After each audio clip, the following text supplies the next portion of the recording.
And so that brings us to the women's story. And if Chad would be so kind as to load up the link, can you tell us a little bit about this women's story? Sure. I mean, I think one of the things I told you, like I said before, the this idea of going out every day, like this all boils down to like what Calvin's always taught me, which is the best journalism is gumshoe reporting, which is just going out talking to people. You won't learn anything from Google searches. You won't learn anything from reading the news. Sometimes you do, but like the best thing to do is just go out and talk to people, and you learn a lot. You get a lot of your stories that way. And in one instance, I followed up with a contact because and had lunch with her, and she basically told me of her situation. She's actually one of the stories. One of the women in these stories. She was a big time manager for a large corporation, and she had to move her office into the closet upstairs and put a male coworker in her large spacious like executive office to pretend like a man is running the show. And and she had pitched to me like this is like these we are the biggest, the women will be the biggest losers from this. And and it's now looking that way in the current state of affairs. And the idea was not to talk about how bad the Taliban is, but is to talk about what they've learned in the past, and what they're observing.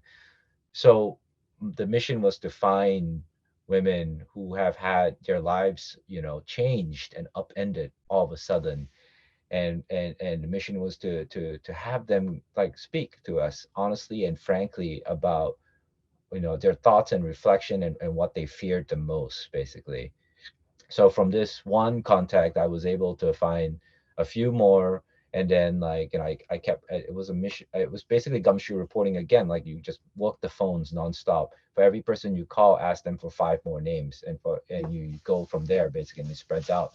And must have spoken to, like, I think I told, and Calvin was with me the entire time, and I told him it must have been like like 25 to 30 women I spoke to, but only a few, a handful of them really agreed to, like, to want to speak, basically, for the story. How did you earn their trust, especially given the situation there? That's a that trust is earning trust is something, I don't know if there's a science to it. I think you just have to be, like, it's like everything in journalism. I think you just have to be honest about what you're doing. And I basically told them what I wanted to do. And I just, and this ultimately is a portrait project, and what I do need to photograph them. There is no way I was going to do an interview at that point and not do a portrait of them. So, and, and I think trust is a soft skill you kind of have to learn as a journalist. It's a very important soft skill. You have to be, you have to convince people that you're just there getting their story out, and you don't have anything else, and they really have nothing to lose. But I don't know. I think I'm asked that all the time, and I feel like I've been told that it's approach. I think you just have to be gentle, and you have to be thoughtful.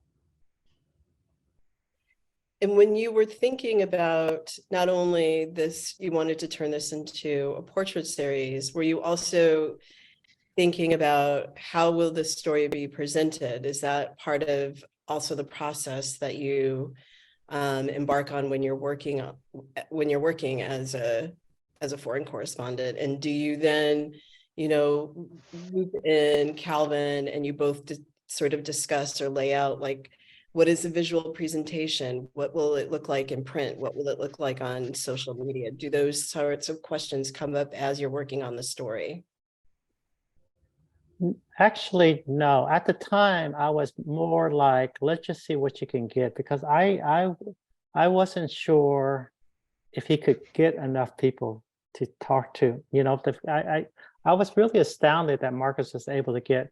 I mean, Marcus would meet with these people in like undisclosed area, and a lot of them were really like paranoid, or if they saw someone that looked like from the Taliban, they would kind of like interviews over the whole thing. So I actually didn't even think about how it would run in print and all because I wasn't sure he was going to pull this off. So, but once he did, then that's when we started talking about like that's what we talked about with like the editors at the paper about how can we run this and doing a special bill online.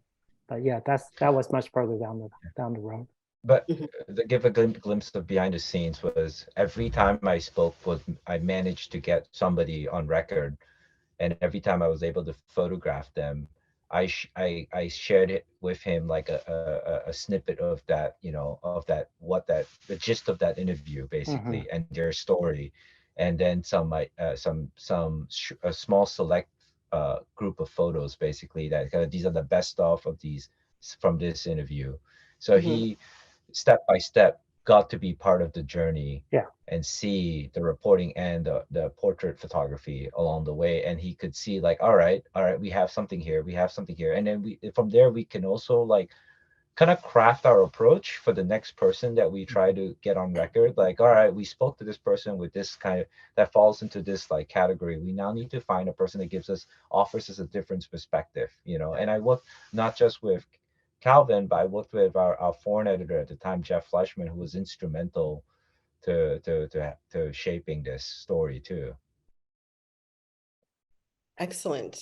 Well, we are at 6:30. I also want to make sure that we allow for questions, but as people put their questions into the chat, I don't want to not ask the question about how you both feel, what the future of visual journalism looks like. Is it more Marcuses? Will we see more Marcuses? Or are you encouraging, more visual journalists to do more reporting? Well, certainly I've said this numerous times to the staff and to others, not well received necessarily, but I've always said that Marcus is the perfect example of what the future of photographers, staff photographers should be. It's no longer enough to just be a photographer. You've got to be able to write, do video, do social, report, and all.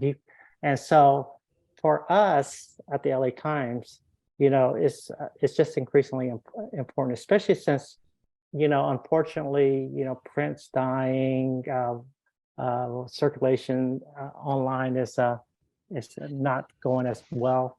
So we have to, our photography or our department is very expensive. And in order to prove our work, we've got to be first-rate journalists, as good as any journalist in the building. And so we got to come up with unique stories.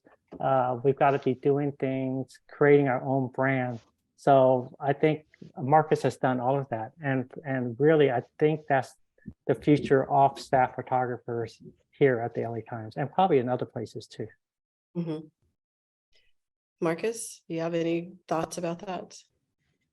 I would like to see other outlets have, move forward with roles like these. I mean, where I think the future of our industry is not just doing assignments and just, kind of illustrating ideas or words or text stories. I think I would like, and I think some of that is already done in like some outlets, yours included, where like I've seen like examples of incredible picture editors like coming up with their own stories, researching it, producing it, and then pitching it and collaborating with photographers. So like all that like pitching and brainstorming used to come from us in order to like, kind of not take charge, but be more assertive in how we do things. And there are people already in our business who, there's so many names to name, but like there are people in our business who already do this. And I would just love to see more photographers do it. And I think they do already, but they might not be, playing on a larger stage right now, and they may not have had the opportunity. So like that itself is like a different talk to have, like, how to get these opportunities to some of the, visual journalists who have these skill sets, But I think the future of our craft is, I started my conversation. I mean, I started my career like, dozen years or so ago or more, and I kind of made like some success. I had some success in dabbling in photos and videos and back then what we called multimedia, and I realize now, photos and videos are a hard combination to practice to do, because it Mhm. requires different ways of like approaching this job. I think when I found when I started to write, dabble in writing, I found that writing and photography are like, it's almost like the perfect marriage for me. At least it works for me because I now, I'm pursuing the story. I'm very much in tune. I know what's going on.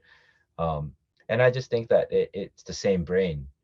You are focusing on details. I think the best writing, I'm kind of like playing catch up here because I'm not trained as a writer, but the best writing I've gravitated to is always ones with like cinematic details. Yeah, yeah. So, but it's interesting, when Marcus was in Afghanistan, we didn't want him to duplicate what the Wires did. Like the Wires cover the daily chaos at the airport and the American troops there. And I told Marcus to find your own stories. And he did well. But we continued that when he went to Ukraine the following year. And we told him just to do a visual blog where he would talk about not just reporting and what he shot, but also his personal experience, and I think because he was a brand, I think people resonate with that. And that visual blog had the largest page views out of all the stories out of Ukraine. So Hmm. what we found, it was amazing. And we had 55 people who subscribed to it because of that visual blog, which is actually pretty astounding for a photo department.